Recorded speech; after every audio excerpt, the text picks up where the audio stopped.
Alberto Exprasgar.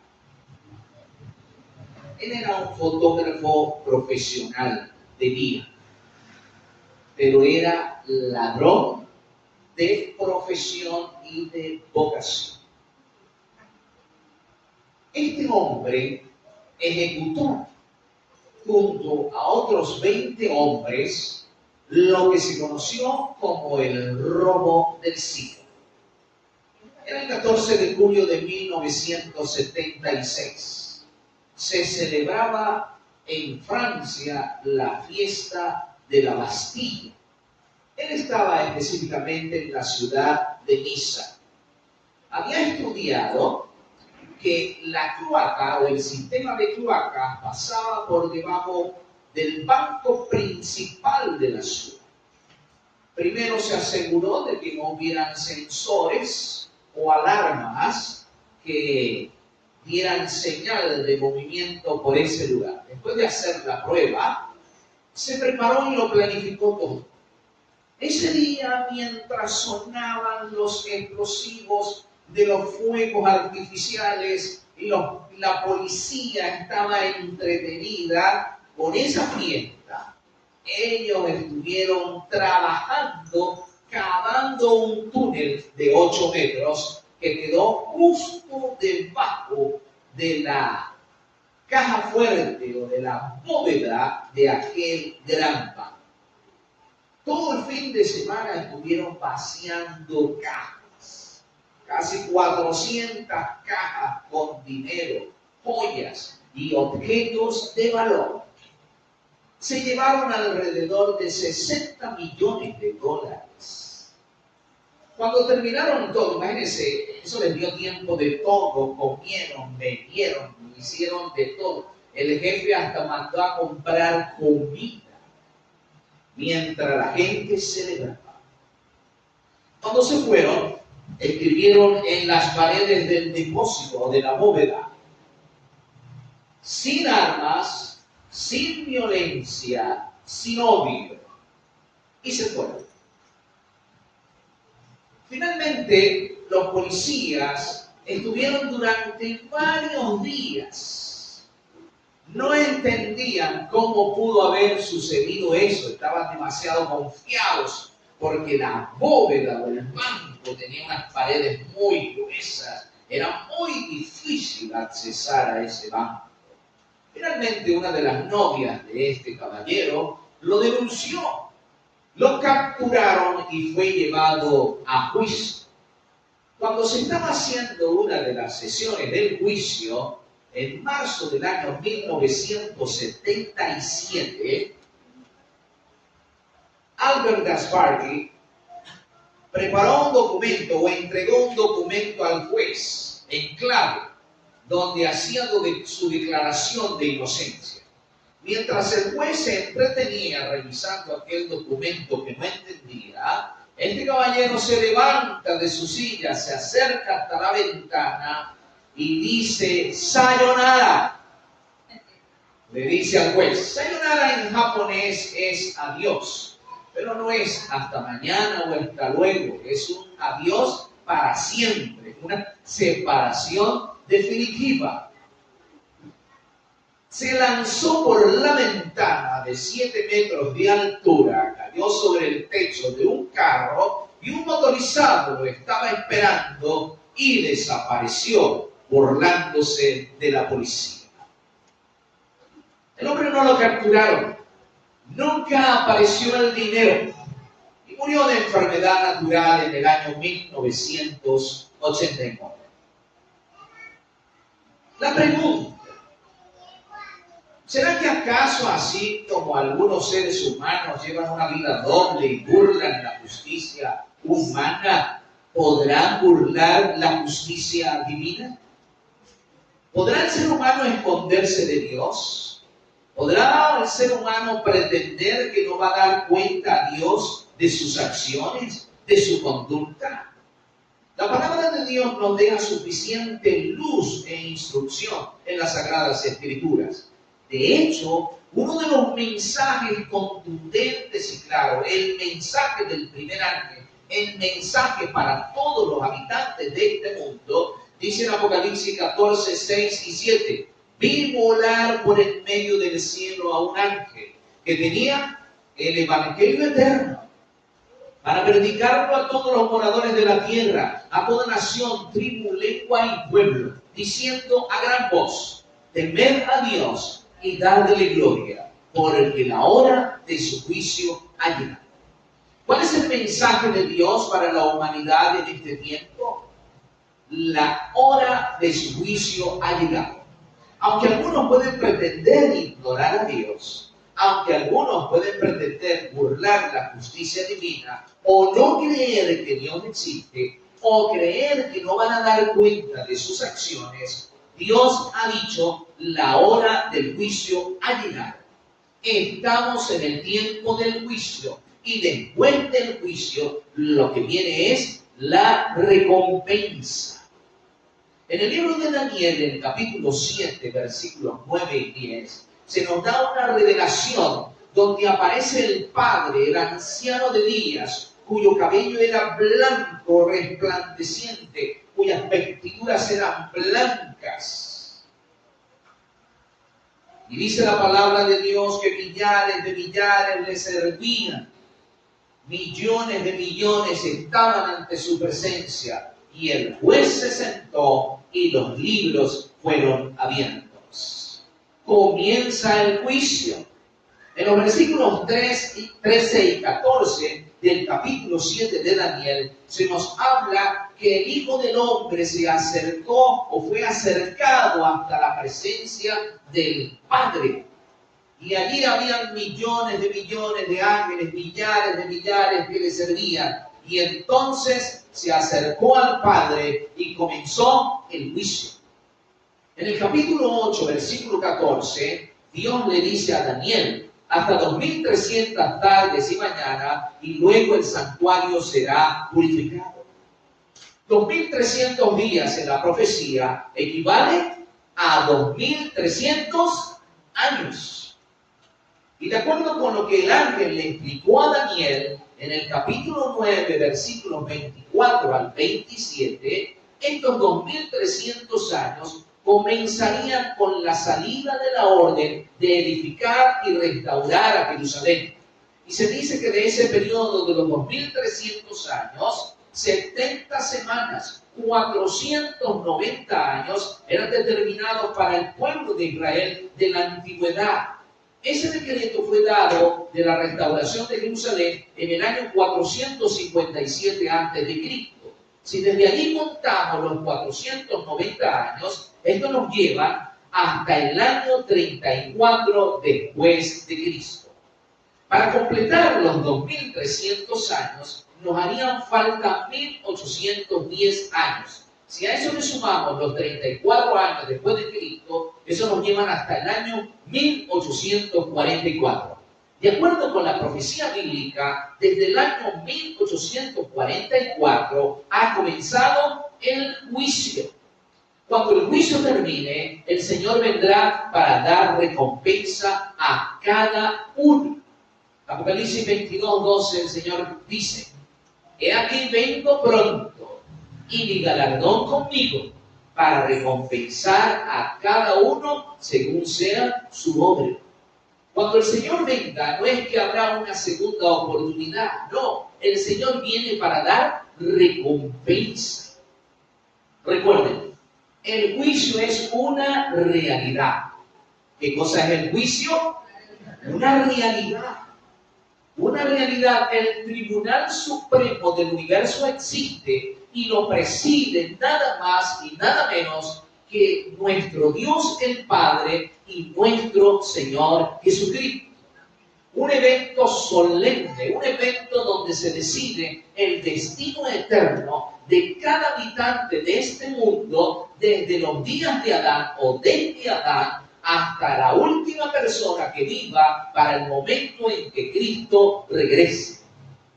Es un evento muy solemne del cual cada uno de nosotros debemos estar en la gran expectativa y preparación de ser hallados entre aquellos que serán perdonados. Dicen jóvenes, especialmente los jóvenes que están allá afuera, los jóvenes que no conocen a Jesús, que no temen a Dios, que no aman a Jesús y que viven vidas disipadas, vidas distorsionadas. Ellos no creen inclusive en la existencia de Dios. Pero miren cómo dice la palabra en el libro de Eclesiastés, capítulo 11, versículo 9. Alégrate, joven, en los días de tu juventud, y tome placer tu corazón en los deleites de esta tierra, y anda sobre el deleite de tus ojos y los deseos de tu corazón, pero recuerda que sobre todas estas cosas te juzgará Dios. ¿Qué sucederá? Dios pedirá cuenta. La gente puede vivir como quiera, la gente puede hacer lo que quiera, pero todos deben recordar que a Dios le darán cuenta de lo que hicieron y de cómo vivieron mientras vivían en esta tierra. Grande es la justicia divina, tan grande que dice el sabio Salomón allí en Eclesiastés, el capítulo 12, versículos 13 y 14.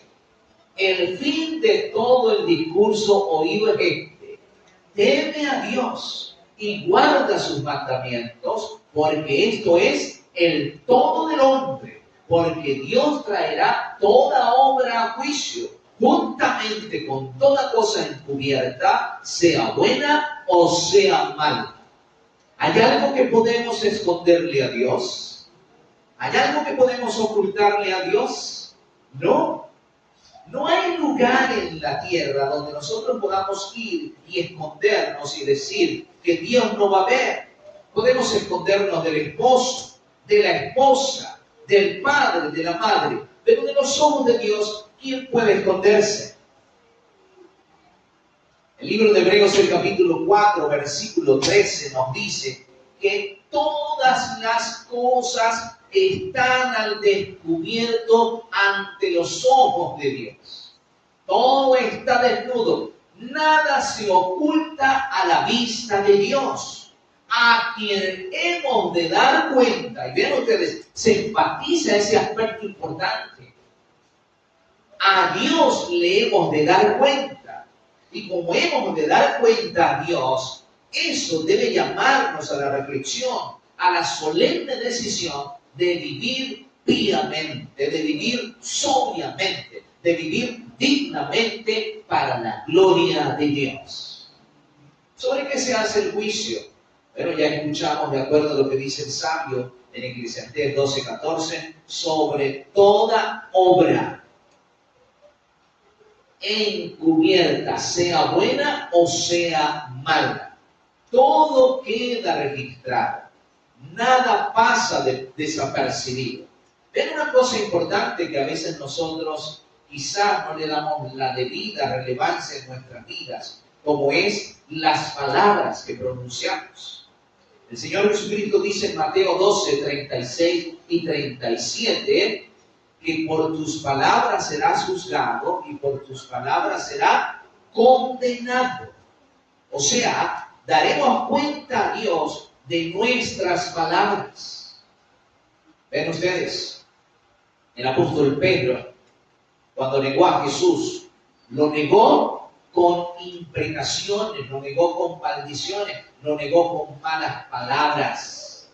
Daremos cuenta de las malas palabras.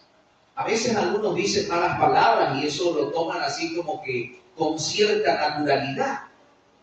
Están tan habituados a decir malas palabras que ya no les parecen malas. De hecho, la gente común lo que más dice en su conversación son groserías, son malas palabras. Es más las malas palabras que dicen que las buenas palabras. Y para todos suelen utilizar las mismas malas palabras. Por nuestras palabras seremos juzgados o seremos condenados. ¿Cuán importante es entonces que cuidemos nuestro vocabulario? Palabras de crítica, palabras de censura, palabras de traición, como las que dio Judas cuando vendió a Jesucristo. ¿Por cuánto lo vendió? Por 30 piezas de plata, el precio de un esclavo. Y todavía tuvo la osadía de acercarse al maestro y saludarlo por un beso. Y Jesucristo Lo puso al descubierto delante de él mismo. Por un beso entregas a tu maestro. Por toda clase de palabras se dará cuenta. En el libro de Malaquías, el capítulo 3, verso 16, la palabra de Dios nos dice que también el Señor anota las buenas palabras. Cuando usted dice palabras de fe a las personas, cuando usted dice palabras de aliento, cuando usted da palabras de consuelo, cuando usted da palabras de esperanza, cuando usted da palabras de ánimo a las personas, la Biblia nos dice que todo eso se anota. El Señor le agrada cuando nosotros transmitimos palabras de fe, de esperanza a las personas, animamos a los demás a confiar en Dios, a avanzar, a seguir adelante y nunca dudar de las promesas de Dios. Eso también está registrado. ¿Cuántos alabamos al Señor por su amor?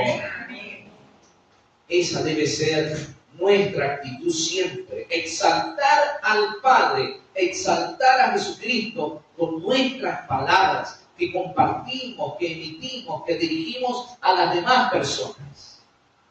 Mis queridos, es cierto, como dice Romanos 3:10, no hay justo ni aún uno. ¿Cuántos justos hay? Ni uno. Y en el libro de Isaías, el capítulo 64, verso 6, nos dice que todas nuestras justicias son como trapos de inmundicia. O sea, que nosotros somos culpables, somos pecadores. No podemos alegar inocencia en el Tribunal Supremo del Universo. No podemos alegar santidad o bondad porque el Señor nos conoce. Pero alabado sea el Señor que en su misericordia nos concede la oportunidad de arrepentirnos de nuestros pecados, de confesar nuestros pecados y de apartarnos de nuestras maldades. ¿Cuántos alaban a Dios por eso? Primera de Juan 1:9 nos dice, si confesamos nuestros pecados, Él es fiel y justo para perdonar nuestros pecados y limpiarnos de toda maldad. El Señor no solamente quiere oírnos confesar, el Señor no solamente quiere perdonarnos, el Señor quiere limpiarnos. Dios quiere darnos el poder para vencer, quiere darnos la ayuda para no volver a pecar y con su poder, con su ayuda, ser vencedores.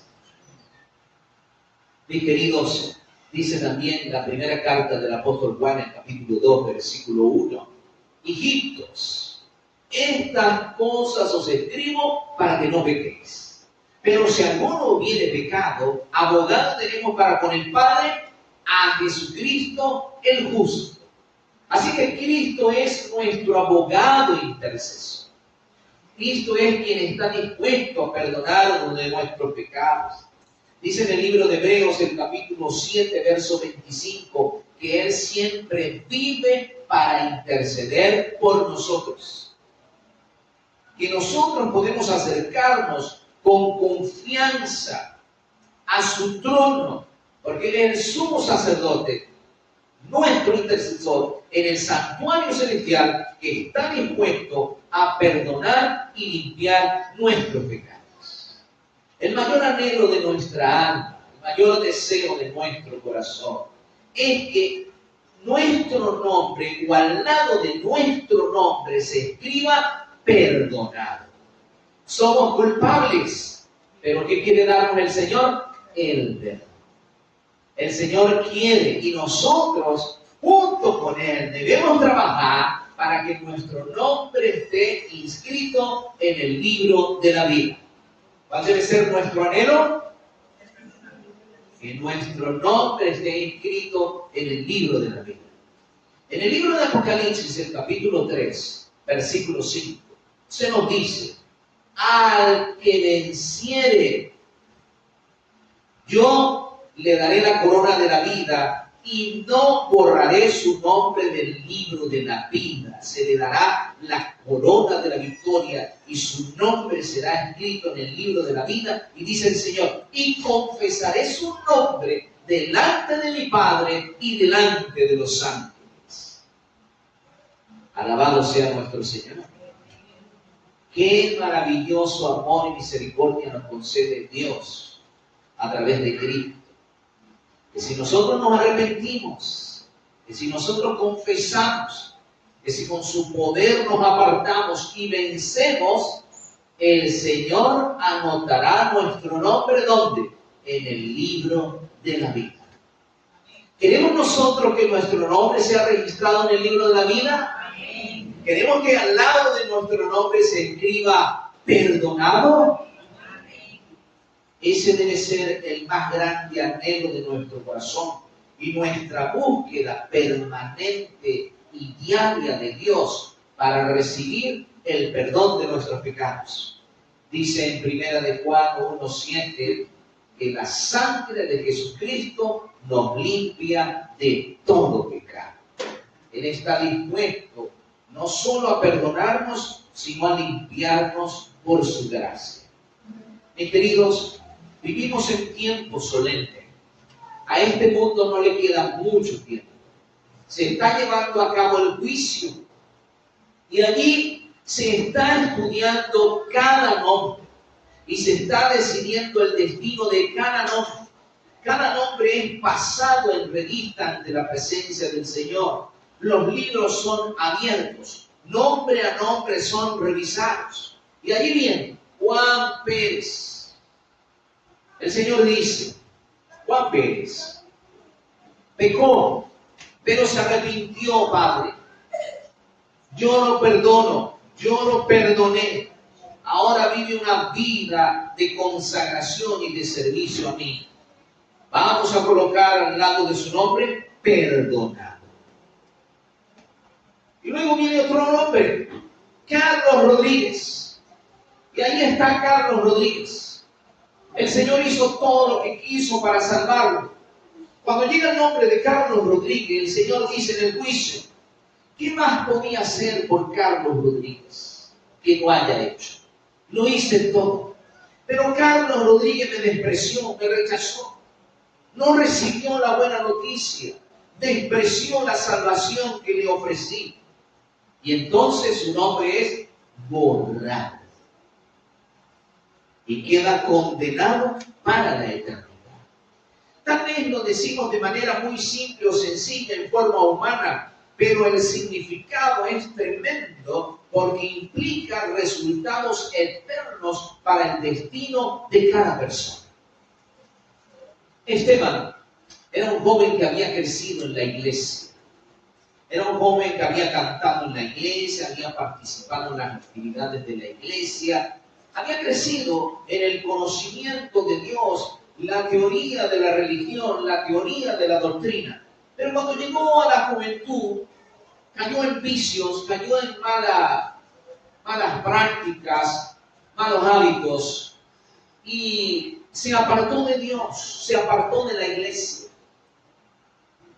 Esteban se dedicó a los deportes, no le fue muy bien, sin embargo le gustaba tanto que siguió participando, preparándose, hasta que se convirtió en entrenador de natación, de salto alto en natación.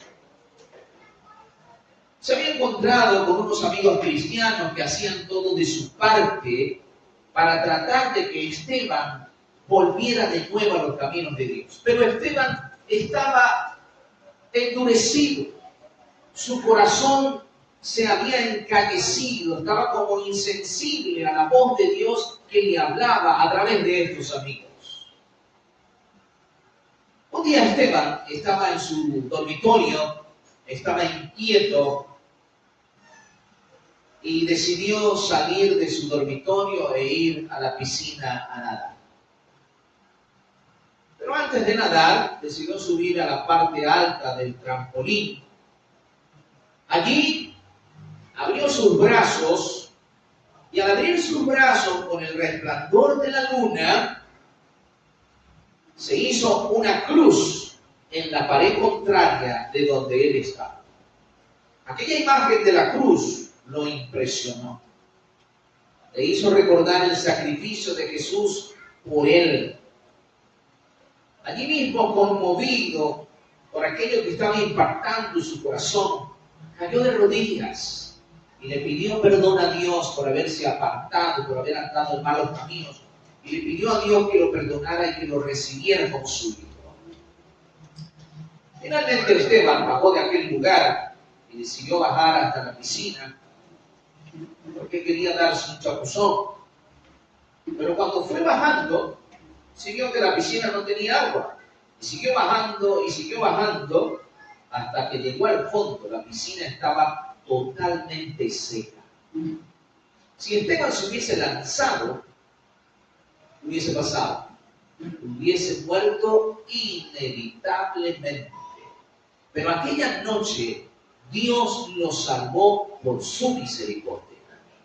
Y queridos, hemos sido hechos para la salvación, no para la destrucción.